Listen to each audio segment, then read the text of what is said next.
So I'd like to read 3 statements, and I'd like for you to tell me what our diet has to do with any of this.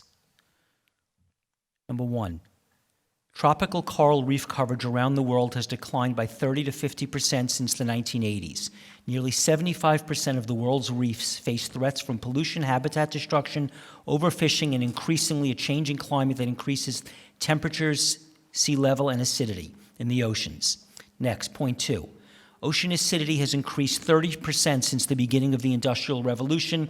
This increase is 100 times faster than any change in acidity experienced by marine organisms for at least the last 20 million years. Number 3, largest ever Gulf dead zones reveal stark impacts of industrial agriculture. A new survey of the dead zones in the Gulf of Mexico sounds alarm and points to extreme overuse of toxic chemicals from farms and CAFOs. So the 3 things I'm mentioning is the coral reefs 1, ocean acidification 2, and dead zones in the ocean 3. What does this have to do with our diet, any of these things? Yeah, I think, again, this is a direct result of animal agriculture. It's pretty obvious. We lived in an RV for 17 years, traveling all over North America.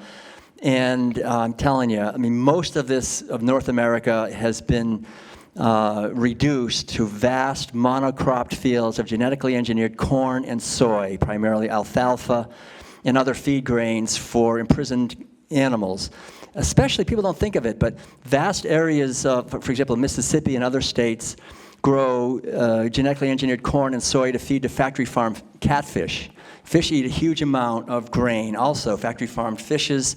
So all of these monocrop fields, these are killing fields. I mean, nothing is allowed to grow except one species. It's the complete opposite of nature. Nature wants to have a party. You know, when nature says, let's have lots of it. You know, let's have a whole complex ecosystem. And monocropping is the result of 10,000 years of animal agriculture. The mentality of a war against nature, basically, a war against animals, a war against life. And so we just now do plant agriculture the way we do animal agriculture, and so we don't allow anything to live on that land. So you have, thousands of acres where any animal that tries to live there, you kill them. Any plant other than the corn or soy that tries to live there, you kill them. Any insects that might get in the way, you kill them. It's killing everything.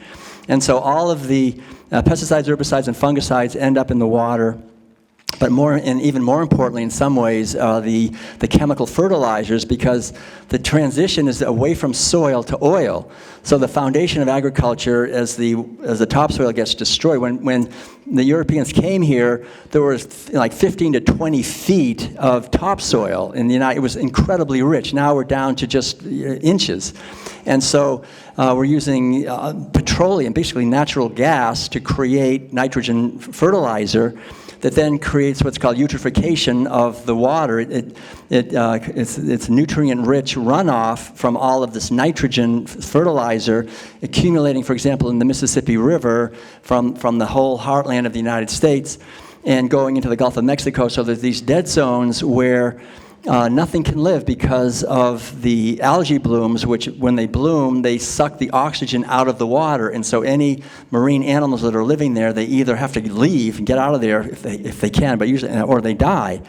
And the algae also, besides basically creating a huge dead zone where nothing can live, nothing can survive, and when it dies, it creates a huge amount of acid in the water and contributes to the acidification of the oceans. And this acidification of the oceans is destroying shellfish, their capacity to make shells and coral reefs and so forth. So animal agriculture demands massive amounts of grain, because these animals, really, they're eating machines. They eat huge quantities. Cows especially, but all these animals need to eat an enormous amount to fatten them up. And so we could feed everyone on a fraction of the land. This is the beautiful thing. The reverse of this is the good news, that we could feed everyone on a fraction of the land. And I'm going to farther away, okay, and allow these dead zones to heal. And the huge dead zone in the Gulf of Mexico is only one of about 50 to 70 major dead zones all around the world. They're everywhere. It's not just in the Gulf of Mexico. So it's animal agriculture as it spreads worldwide through this proliferation of ConAgra and Kentucky Fried Chicken and Burger King and Monsanto and all these companies. We're seeing these dead zones also spreading, and the acidification and destruction of ocean habitat It's all driven by animal agriculture, essentially, and the wastefulness, the extreme wastefulness of animal agriculture, essentially. Turn off the mics. Yeah, and just to add, well said, just to add to that we're overfishing the oceans, which was actually mentioned in one of the articles there, but you know, we're strip mining the oceans. It's not like, you know, a couple family members go out and fish by the creek on the Sunday afternoon. It's like giant purse-seine nets miles long that strip mine the ocean and catch everything in their path, including a lot of what's called bycatch, creatures that are killed because they happen to be swimming in the vicinity of creatures that humans want to eat. And this is profoundly unsustainable.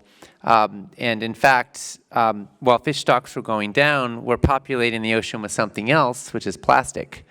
So by current estimates, by the year 2050, there will be more plastic in the oceans by weight than fish. And so some of the fish, of course, eat that plastic, and then they die, which is accelerating the problem, as well as the fact that obviously some of these toxins end up in their bodies, and so humans who eat them can be contaminated with all manner of toxins from that as well, because it goes up the food chain. And you know, the reality also is that climate change could threaten to wreak havoc on our oceans in even further ways, even beyond what we're just describing, including the potential that it could shut down the Gulf Stream, which could create massive impact on fish all up and down, all throughout the Atlantic.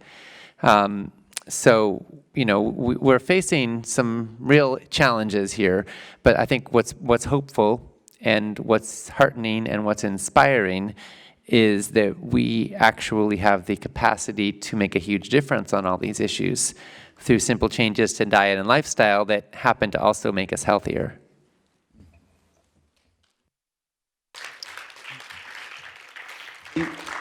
I just want to add one more thing. I thanks Ocean for talking about the ocean overfishing, because I think most people don't realize this, and I think it's very important to understand that the reason the overfishing is such a problem is we're not just catching fish for humans to eat, we're catching fish to feed animals. That scientists discovered if you enrich the feed that's given to cows and pigs and chickens, they give more milk, they give more eggs, they fatten up more quickly. So these animals, like cows, for example, that are just designed to eat grass, no, we don't want that, because if they're eating grass, they don't fatten up that much, they don't give much milk. So we enrich their feed with legumes like alfalfa and soy and grains like corn, which is they're not designed for. It makes them very sick, and they get E. coli actually because of that, and makes us sick too. But we don't stop there. We make them eat meat, right? So these cows are eating huge amounts of fish meal, for example. It's standard to mix fish meal into the grain that is fed to cows, also to chickens, and other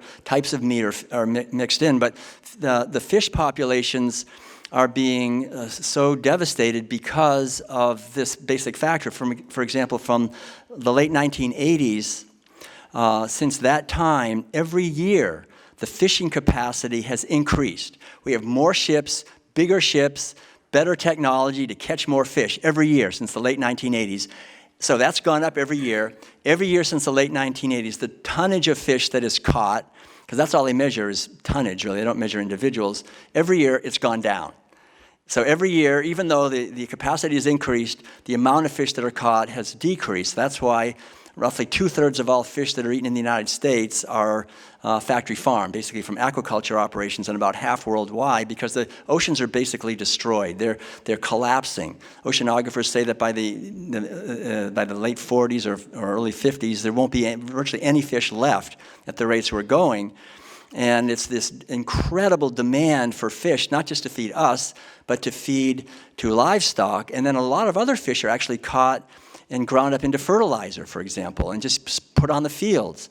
And as Ocean said, the bycatch is a huge problem. So the attack on the oceans is unremitting, and it's out of sight in many ways. This is not land. It's like on land, just going across the land and just killing everything, right? That's what we do in the oceans. We go across the oceans and just kill everything. The bottom trawlers, mid-range trawlers, surface trawlers, they wipe out everything, destroy the underlying structure of the oceans as well. And with nuclear radiation, of course, and other things, and all the toxic chemicals going into the oceans, heavy metals and PCBs, of course, causing the fish to be sick. And so we have these massive die-offs of fish, and the overfishing and the destruction of ocean habitat, and the demand for fish being astronomical. You know, the number of fish that we're catching, they've tried to put a number on it every year.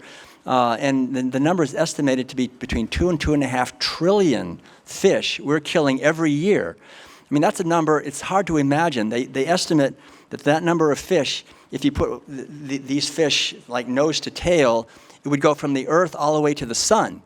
That's how many we're killing every year. The earth, I mean, it's amazing how abundant the earth is. It can actually create that many fish every year, and we keep killing them to the point where we're destroying, we're attacking the very essence of life on this earth completely mindlessly. It's completely mindless. We're not even aware of it. The average person has no clue. It works very well to make huge profits for a tiny minority of people who get rich on sick people and on short-term profits for a few corporations.